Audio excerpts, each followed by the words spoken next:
In this video, you're going to learn how to watermark your own pictures.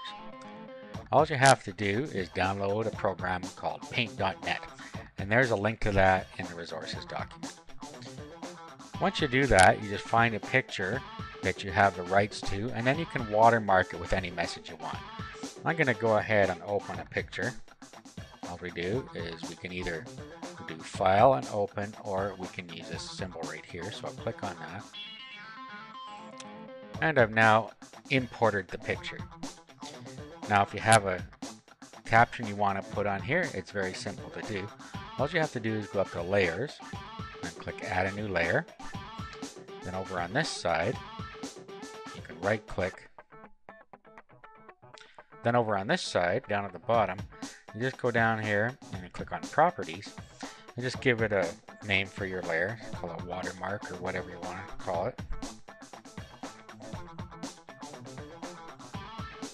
And then all you have to do is come over to your little tools thing over here.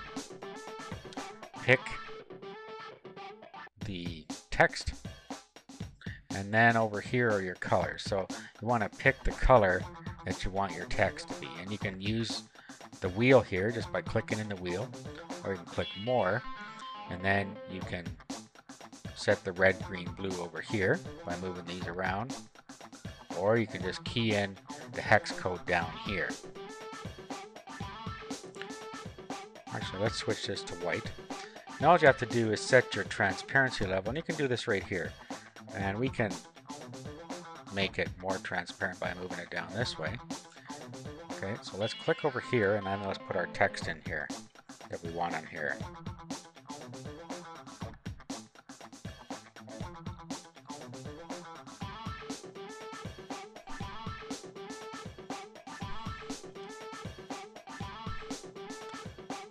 Okay, so there's an example of watermark, and then you can just move it around by grabbing this thing and putting it where you want it. So you want it down here. And then you can go back, and then you can move this around.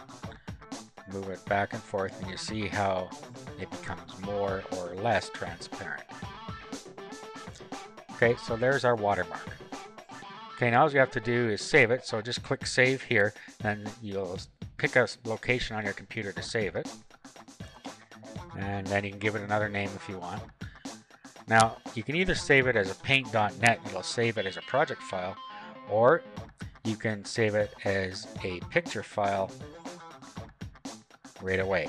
And to do that, you're going to have to save it in GIF format. So click there, click Save. Now you can change the settings, dithering and transparency threshold, if you want, just by sliding these across and looking at the result over here. If you're happy the way it is, click OK. Now what it's going to do is it's going to flatten the image. What that means is it's going to change the two layers that we have now into one layer. So we'll click Flatten, and the picture is now saved. Now if we were to open it up in our browser, here's what it looks like here, and you can detect down here that there's the watermark. So that's how simple it is to put a simple watermark on your own images.